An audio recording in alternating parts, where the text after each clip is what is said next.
తాకట్లో ఉన్న మీ బంగారాన్ని విడిపించి ఆ రోజు ఆన్లైన్ రేటుకి కొంటాం. Sharma gold company.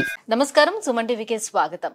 మార్చి నెల ద్వాదశ రాశుల వారికి ఏ రకంగా ఉండబోతుంది, గ్రహ స్థితిగతులు ఎలా ఉన్నాయి, ఎటువంటి ఫలితాలను ఇస్తున్నాయి, ఎటువంటి పరిహారాలను వీళ్ళు పాటించుకోవాలి, ఈ అంశాలన్నీ తెలియజేసేందుకు మనతో పాటు ఉన్నారు ప్రముఖ జ్యోతిష్య రత్న, జ్యోతిష్య చక్ర వైభవ నిపుణ డాక్టర్ రాలపల్లి రవికుమార్ గారు. గురుగారు నమస్కారం. నమస్కారం. గురుగారు, ద్వాదశ రాశుల వారికి ఈ మార్చి నెల ఎలా ఉండబోతుందో తెలుసుకునే ముందు నవగ్రహాల స్థితిగతులు ఎలా ఉన్నాయి, ఎలాంటి ఫలితాలను అందిస్తున్నాయి? శరదిందు సమాకారే పరబ్రహ్మ స్వరూపిణి వాసరాపీఠ నిలయే సరస్వతి నమస్తే. సుమన్ టీవీ ప్రేక్షకులకు నమస్కారం. మార్చి నెల 2025 నవగ్రహాలు ద్వాదశ రాశుల్లో ఎక్కడ ఉన్నాయి ఇప్పుడు తెలుసుకుందాం. ముందుగా సూర్యుడు వచ్చేసి మనకి మీన రాశిలో ఉన్నారు. అలాగే కుజుడు మనకి మిథున్ రాశిలో ఉన్నారు. అలాగే రాహు వచ్చి మనకి మీన రాశిలో ఉన్నారు. గురువు మనకి వృషభ రాశిలో ఉన్నారు. శని స్వస్థానమైన కుంభరాశిలో ఉన్నారు. బుధుడు నీచస్థానమైన మీన రాశిలో ఉన్నారు. కేతు కన్యా రాశిలో ఉన్నారు. శుక్రుడు మటుకు మీన రాశిలో ఉచ్చస్థానంలో ఉన్నాడు.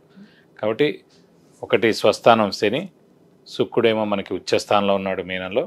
అలాగే నీచస్థానమైన మీనంలోనే బుధుడు కూడా ఉన్నాడు అన్నమాట. ఇవి నవగ్రహాలు ద్వాదశ రాశుల్లో మార్చి నెల అంతా ఈ స్థానాల్లో ఉంటాయి. గురుగారు, కన్యా రాశి వారికి ఈ మార్చి నెలలోని ఎలా ఉండబోతుంది? వీళ్ళకి ఎంత యోగిదాయకంగా ఉండబోతుంది? ఏ గ్రహాలు అనుకూలంగా ఉన్నాయి వీళ్ళకి? తప్పకుండా అమ్మా. కన్యారాశి అనగానే మనకి ఉత్తర 2, 3, 4 పాదాలు, హస్త 1, 2, 3, 4 పాదాలు, చిత్త 1, 2 పాదాలు, ఈ నక్షత్రాల సమూహం అంతా మనకి కన్యారాశిలోకి వస్తుంది. ప్రస్తుతం వీరికి అత్యద్భుతంగా ఉందని చెప్పుకోవాలి. ఎందుకంటే ముఖ్యంగా గురువు భాగ్యస్థానంలో ఉండడం, శని 6వ స్థానంలో ఉండడం, అలాగే రాహుకేతులు అంటే కేతు రాశిలో ఉన్న సప్తమంలో రాహున కూడా అంత ప్రాబ్లం లేదు. ఎందుకంటే మెయిన్ ప్లానెట్స్ ఇవన్నీ చాలా బాగున్నాయి. ఇది కాకుండా ద్వితీయ భాగ్యాధిపతి, యోగకారకుడు, అదృష్టకారకుడు, లక్ ఫేవర్ చేసే గ్రహమైన శుక్రుడు ఉచ్చస్థానంలో ఉన్నాడు. సో పట్టిందల్లా బంగారం అని చెప్పుకోవచ్చు. విద్యార్థులకి, రాజకీయ నాయకులకి, క్రీడాకారులకి, అలాగే పత్రికా రంగం, యూట్యూబ్ రంగం, వీళ్ళందరూ కూడా అత్యద్భుతంగా ఉందని చెప్పుకోవచ్చు. వ్యాపారస్తులు కూడా పట్టిందల్లా బంగారం అని చెప్పుకోవచ్చు. కొత్త వ్యాపారం స్టార్ట్ చేయొచ్చు. అలాగే మన ఎక్స్పాన్షన్ కూడా వెళ్ళచ్చు. షూరిటీ, స్పెక్యులేషన్స్ కలిసి వస్తాయి. మధ్యవర్తిత్వం కలిసి వస్తుంది. సో ఆరోగ్యం, ఆయుష్ కూడా చాలా బాగుంటుంది. కొంచెం ఏంటంటే రాశిలో కేతు ఉన్నాడు కాబట్టి కొంచెం స్ట్రెస్, స్ట్రెయిన్ ఉంటుంది. అయినా అంత ప్రాబ్లం ఉండదు.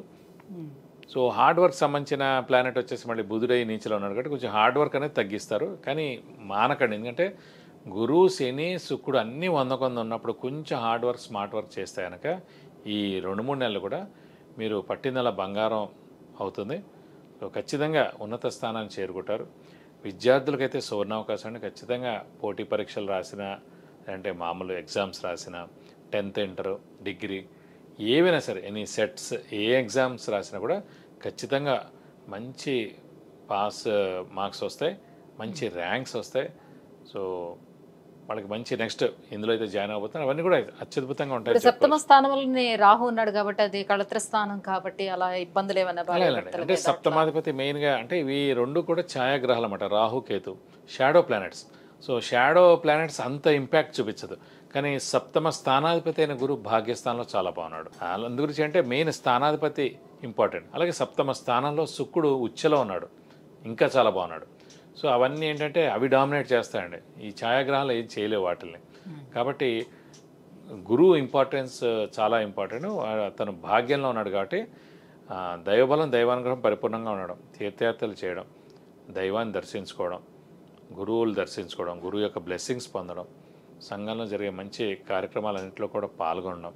సో శ్రమ, కాలం, ధనం వ్యర్థం కాకుండా ఉండడం, అవసరానికి డబ్బులు సమకూరడం, రావాల్సిన బాకీలు వసూలు అవడం, అలాగే స్నేహితులు కూడా, పాత స్నేహితులు ఎవరైనా వాళ్ళందరూ కూడా కలుస్తారు. సో శత్రువులు కూడా మిత్రులు అయ్యేందుకు కూడా అవకాశం ఉందన్నమాట. కాబట్టి అత్యద్భుతంగా ఉందని చెప్పుకోవచ్చు కన్యా రాశి. సో మాక్సిమం గ్రహాలన్నీ వీళ్ళకి అనుకూలిస్తున్నాయి, పెద్ద గ్రహాలన్నీ కూడా అనుకూలిస్తున్నాయి కాబట్టి వాళ్ళకి గృహయోగం కానీ లేదంటే వివాహ యోగం కానీ ఎలా ఉండబోతుంది వాళ్ళు? తప్పకుండా మనం ఇదివరకు కూడా చెప్పుకున్నాం. మన రాశి నుంచి 4వ స్థానం కానీ, మన రాశి నుంచి భాగ్యస్థానంలో కానీ గురువు ప్రవేశించినప్పుడు ఆ సంవత్సరం కాలం లోపల ఎప్పుడైనా సరే మనకి స్థలం కానీ, ఇల్లు కానీ కొనేందుకు అవకాశం ఉందన్నమాట. సో ఇప్పుడు కూడా భాగ్యస్థానంలో ఉన్నాడు. యోగకారకుడైన శుక్రుడు ఉచ్చలో ఉన్నాడు. శని స్వస్థానంలో ఉన్నాడు. కాబట్టి ఖచ్చితంగా మీరు మానవ ప్రయత్నం ఎంత చేయాలంటే హార్డ్ వర్క్ అంత చేస్తే కనుక ఖచ్చితంగా ఈ నెలలోనే స్థలం కానీ, ఇల్లు కానీ కొనేందుకు అవకాశాలు 100% ఉన్నాయి. అలాగే వివాహ విషయం అడిగారు. వివాహానికి కూడా మెయిన్గా గురువే కారకుడు అండి. సో అలాంటి గురువు మనకి భాగ్యస్థానంలో ఉన్నాడు కాబట్టి ఖచ్చితంగా అవివాహితులు ఎవరైతే ఉన్నారో వారందరూ కూడా వివాహం ఎందుకు అవకాశాలు ఉన్నాయి. అలాగే సంతాన కారకుడు కూడా గురువే అయ్యాడు. అలాంటి గురువు కూడా భాగ్యస్థానంలో ఉన్నాడు కాబట్టి సంతానం లేని వారికి కూడా సంతానం కలిగేందుకు అవకాశాలు ఎక్కువగా ఉన్నాయి. అలాగే కారు కూడా కొనవచ్చు, 2 వీలర్ కొనవచ్చు, బంగారం కొనవచ్చు, ఇంట్లో కొత్త వస్తువు కొనవచ్చు. ఎందుకంటే భాగ్యస్థానంలో ఉన్నాడు గురువు. సో భాగ్యాన్ని ఇస్తాడు. ఆ భాగ్యంతో ఏవైనా ఇవన్నీ చేయొచ్చు అన్నమాట. ఏదైనా సరే మన మానవ ప్రయత్నం ఉండాలి. మనస్ఫూర్తిగా ఇది కొనాలి, అది చేయాలని అనిపిస్తేనే అవుతుందండి. లేకపోతే నెక్స్ట్ ఏడా చూద్దాం, అలా చూద్దాం, ఇప్పుడు ఖర్చు ఎందుకు, దీని మీద అంత ఇదా అని అనిపిస్తే మటు ఖచ్చితంగా కొనలేరు. కొనాలనుకుంటే మటు ఖచ్చితంగా ఇది సరైన సమయం అనమాట. ఇల్లు కానీ, కార్ కానీ, 2 వీలర్ కానీ, బంగారం కానీ, ఏదైనా మంచి వస్తువు ఇంటికి కొనడం కానీ ఇవన్నీ మటుకు కొనేందుకు అవకాశం ఎక్కువగా ఉంది. అయితే శని కూడా మంచి పొజిషన్లోనే ఉన్నాడు కాబట్టి వ్యాపారస్తులు, కొత్త వ్యాపారాలు పెట్టుకునే వాళ్ళు కానీ, ఉద్యోగస్తులు కానీ వీళ్ళందరికీ ఎట్లా ఉంటుంది? ఖచ్చితంగా అండి. శని స్వస్థలంలో ఉన్నాడు కాబట్టి ఆరోగ్య ఆయుష్ బాగుంటుంది. ఇంట్లో పెద్దవాళ్ళు, చిన్నపిల్ల ఆరోగ్య ఆయుష్ బాగుంటుంది. వృత్తి కారకుడు శని ఎవరికైనా సరే, ఉద్యోగ కారకుడు శని, ప్రొఫెషన్ కారకుడు శని. కాబట్టి నిరుద్యోగులకు ఉద్యోగం రావడం, ఉద్యోగస్తులకు ప్రమోషన్స్ రావడం, మంచి నేమ్ అండ్ ఫేమ్ రావడం, బాస్ నుంచి మన్నన పొందడం, అలాగే ఫారెన్ టూర్ విజిట్స్, అసైన్మెంట్స్ ఇలాంటివి కూడా వచ్చేందుకు అవకాశం ఉంది. అలాగే ఉన్నత చదువు ఫారెన్లో కూడా చదవచ్చు, ఇక్కడ కూడా చదవచ్చు. అలాగే ఉన్నత ఉద్యోగం కూడా ఫారెన్లో రావచ్చు, ఇక్కడ కూడా వచ్చేందుకు అవకాశాలు ఎక్కువగా ఉన్నాయి. మరి ఇంకా ఎటువంటి పరిహారాలను వీళ్ళు పాటించుకోవాలి? ప్రస్తుతం రాష్ట్రాధిపతి ఒక్కడే బుధుడు నీచలో ఉన్నాడు కాబట్టి ఈ 4 వారాల మటుకు ప్రతి బుధవారం ఉపవాసం ఉంటే మంచిది. అలాగే ప్రతిరోజు వినాయకుడి స్తోత్రం, అలాగే వెంకటేశ్వర స్వామి స్తోత్రం చదువుకుంటే మంచిది. అలాగే వీలైతే ప్రతి బుధవారం వెంకటేశ్వర స్వామి టెంపుల్ లేదంటే వినాయకుడి టెంపుల్కి వెళ్ళి 41 ప్రదక్షిణాలు చేస్తానికి దోషం మొత్తం తొలగిపోతుంది. విద్య, ఉద్యోగం, వివాహం, వాహనం, ఆరోగ్యం, ఐశ్వర్యం వీటన్నిటి గురించి తెలుసుకోవాలంటే కింద స్క్రోల్ అవుతున్నటువంటి నెంబర్లకి కాల్ చేసి గురుగారి అపాయింట్మెంట్ పొందవచ్చు. గురుగారు, ఈ మార్చి నెల కన్యా రాశి వారికి ఎలా ఉండబోతుంది, ఎలాంటి పరిహారాన్ని పాటించుకోవాలి, ఈ విషయాన్ని తెలియజేసినందుకు ధన్యవాదాలండి. నమస్కారం.